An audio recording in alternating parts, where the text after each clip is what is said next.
শূন্য থেকে 20 জন মৃত এমন বুথের তথ্য আবার খতিয়ে দেখার নির্দেশ। আজকের মধ্যেই শেষ করতে হবে সংগ্রহ করা ফর্ম আপলোড। বিএলওদের জন্য নতুন নির্দেশিকা জারি নির্বাচন কমিশনের। জমা নেওয়া সমস্ত ফর্ম মঙ্গলবারের মধ্যে আপলোড করতে হবে। 3 তারিখ থেকে প্রত্যেক দিনে সংগৃহীত ফর্ম প্রত্যেক দিন আপলোড করতে হবে। কোনো ব্যাকলগ গ্রহণযোগ্য হবে না। 11 ডিসেম্বরের মধ্যে ফর্ম না দিলে গ্রহণযোগ্য হবে না।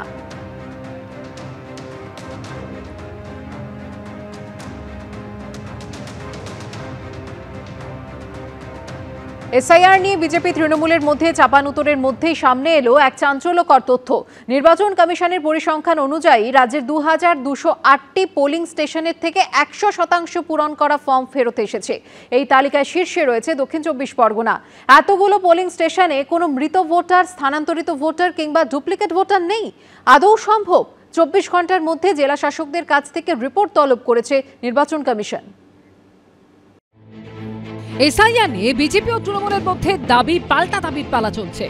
এই আবহেই সামনে এলো চাঞ্চল্যকর তথ্য।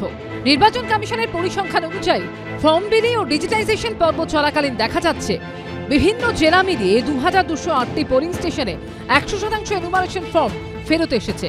অর্থাৎ এইসব পোলিং স্টেশনে বিলি করা ও ডিজিটাইজ করা ফর্মের সংখ্যা 1। এই তালিকার শীর্ষে রয়েছে দক্ষিণ 24 পরগনা। রাজ্যের মোট 2208টি পোলিং স্টেশনের মধ্যে শুধু দক্ষিণ 24 পরগনাতেই রয়েছে 760টি পোলিং স্টেশন। অর্থাৎ রাজ্যের 2000-এরও বেশি পোলিং স্টেশনে কোনো মৃত ভোটার, স্থানান্তরিত ভোটার কিংবা একাধিক জায়গায় নাম থাকা ভোটার কিছুই নেই। এও সম্ভব?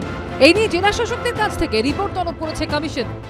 এই রাজ্যে ডাটা ট্যাম্পারিং রাজ্য প্রশাসনের দ্বারা কিভাবে করা হয়েছে সেটা মনে হয় আজকে পশ্চিমবঙ্গের মানুষের কাছে একেবারে খুলে গেল। এবং সবথেকে আশ্চর্যের বিষয় হচ্ছে এক্ষেত্রেও দক্ষিণ 24 পরগনা প্রথম হয়েছে। এই যে 100% ভোটার থেকে যাওয়া, এর পেছনে যে বিএলওরা রয়েছেন, ইআরওরা রয়েছেন, তাদের বিরুদ্ধে নির্বাচন কমিশনকে নির্দিষ্টভাবে তদন্ত সাপেক্ষে এদের বিরুদ্ধে ব্যবস্থা গ্রহণ করতে হবে। 2208টি বুথে নাকি কোনো মৃত ভোটার বা ভোটার স্থানান্তরিত হয়েছে এরকম কোনো ভোটার খুঁজে পাওয়া যায়নি। আমরা প্রথম দিন থেকে যা বলে আসছি সেটাই তার মানে প্রমাণিত হচ্ছে যে এসআইআরটা পুরোপুরি আনপ্ল্যান্ড ওয়েতে করানো হচ্ছে, বিএলওদেরকে গান পয়েন্টে রেখে করানো হচ্ছে। এই দায়িত্ব কার? এই দায়িত্ব জাতীয় নির্বাচন কমিশনের, যে নির্ভুল ভোটার লিস্ট তৈরি করা, কিন্তু তারা তো সেই লক্ষ্যে কাজ করছেন না। পরিসংখ্যানে আরো চমক আছে। একটি মাত্র ফর্ম ফেরত আসেনি এমন পোলিং স্টেশনের সংখ্যা 542। 2টি ফর্ম ফেরত আসেনি এমন পোলিং স্টেশনের সংখ্যা 420। 3টি ফর্ম ফেরত আসেনি এমন পোলিং স্টেশন 372। 4টি ফর্ম ফেরত না আসা পোলিং স্টেশনের সংখ্যা 374। 5টি ফর্ম ফেরত না আসা পোলিং স্টেশনের সংখ্যা 481। রাজনৈতিক মহলে প্রশ্ন উঠছে, এমনটা কিভাবে সম্ভব? কোনো গরমিল হয়নি তো? এই সমস্ত পোলিং স্টেশন এখন কমিশনের নজরদারিতে। সূত্রের খবর, এইসব পোলিং স্টেশনের এনুমারেশন ফর্মের সব তথ্য একাধিকবার করে যাচাই করা হবে। রুমা পাল, এবিপি আনন্দ। সিইও দফতরের সামনে ধুন্ধুমার কাণ্ড। শুভেন্দু অধিকারীকে দেখা মাত্রই গো ব্যাক স্লোগান দিতে শুরু করলেন তৃণমূলপন্থী বিএলও অধিকার রক্ষা কমিটির সদস্যরা। পাল্টা সিইও দফতর থেকে বেরোনোর সময় বিক্ষোভকারীদের চোর চোর বললেন বিরোধী দলনেতা। তার কনভয় লক্ষ্য করে দেখানো হলো কালো পতাকা।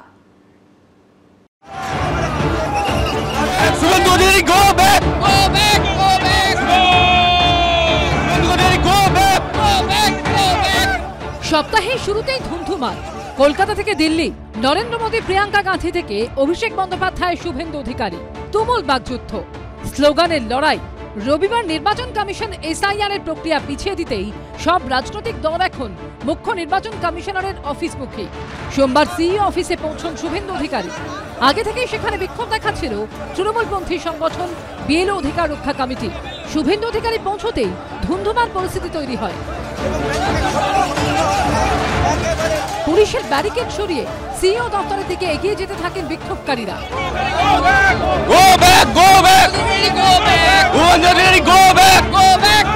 তিনি এসেছেন আমাদেরকে, বিএলওদেরকে যাতে আরো গলা টিপে মেরে দেওয়া হয় সেই জন্য।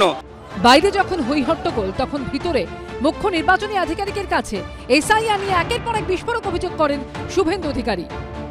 26, 27, 28 এই 3 দিনের প্রত্যেকটা এন্ট্রিকে স্পেশাল অবজারভার এবং ইসিআই টেকনিক্যাল টিমকে দিয়ে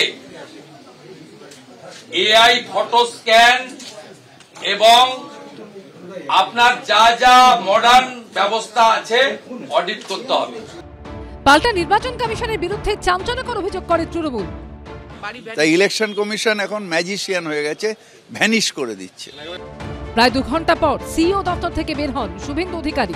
তখনও বিক্ষোভ স্লোগান দিতে থাকেন তৃণমূলপন্থী আন্দোলনকারীরা। তাদের উদ্দেশ্যে চোর চোর বলে চিৎকার করেন শুভেন্দু অধিকারী। পাল্টা শুভেন্দু অধিকারীর কনভয় বেরিয়ে যাওয়ার সময় কালো পতাকা দেখান বিক্ষোভকারীরা। এই দিনই মতুয়াদের নিয়ে কমিশনের দপ্তরে পৌঁছন অধীর চৌধুরী। মতুয়া সমাজ অনিশ্চিত ভবিষ্যতে মুখে দাঁড়িয়ে আছে। এরই মধ্যে এই দিন সিইও দপ্তরে সাংবাদিকদের ঢোকা নিয়ে কলকাতা পুলিশের ডিসি সেন্ট্রাল ইন্দিরা মুখোপাধ্যায়ের সঙ্গে মুখ্য নির্বাচনী আধিকারিক মনোজ আগরওয়ালের বাদানুবাদ বেঁধে যায়। শুভেন্দু অধিকারী যাওয়ার আগে সিইও দপ্তর থেকে পুলিশকে জানানো হয় সাংবাদিকদের সেখানে ঢুকতে দেয়া হোক। প্রায় আধ ঘন্টা কেটে গেলেও কাউকে ঢুকতে দেয়নি পুলিশ। এরপরই বাইরে চলে আসেন মুখ্য নির্বাচনী আধিকারিক মনোজ আগরওয়াল। তখনই ডিসি সেন্ট্রালের সঙ্গে তার বচসা বেঁধে যায়।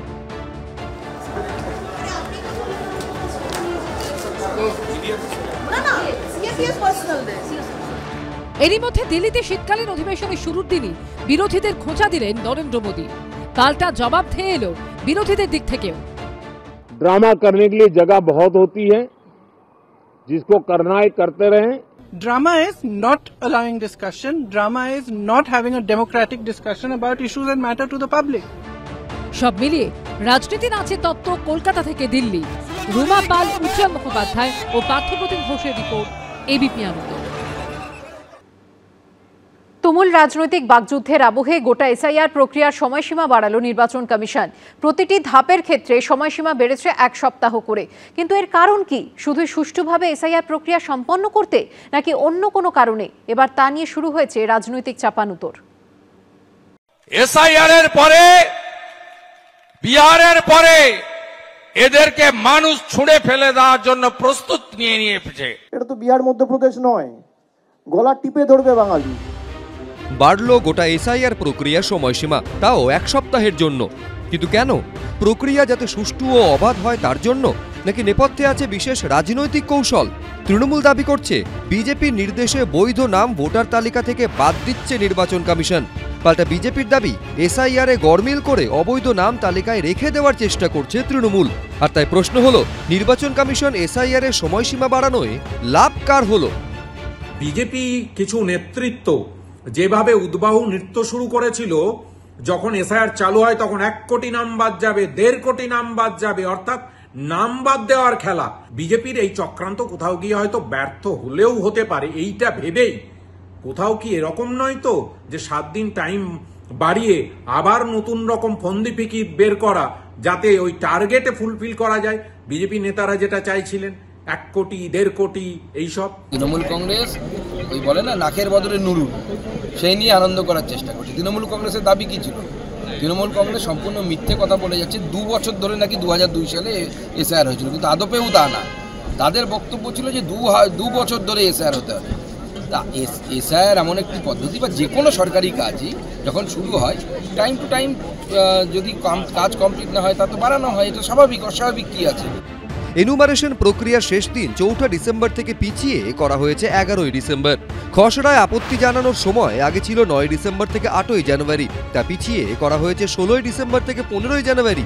অভিযোগ নিষ্পত্তির সময়সীমা আগে ছিল 9 ডিসেম্বর থেকে 31 জানুয়ারি, এখন তা পিছিয়ে হয়েছে 16 ডিসেম্বর থেকে 7 ফেব্রুয়ারি। চূড়ান্ত তালিকায় কমিশনের অনুমতির দিন 3রা ফেব্রুয়ারি থেকে পিছিয়ে হয়েছে 10 ফেব্রুয়ারি। আর চূড়ান্ত ভোটার তালিকা 7 ফেব্রুয়ারির বদলে প্রকাশিত হবে 14 ফেব্রুয়ারি। রুমা পাল, দীপক ঘোষের রিপোর্ট, এবিপি আনন্দ। এবিপি আনন্দ, এগিয়ে থাকে, এগিয়ে রাখে।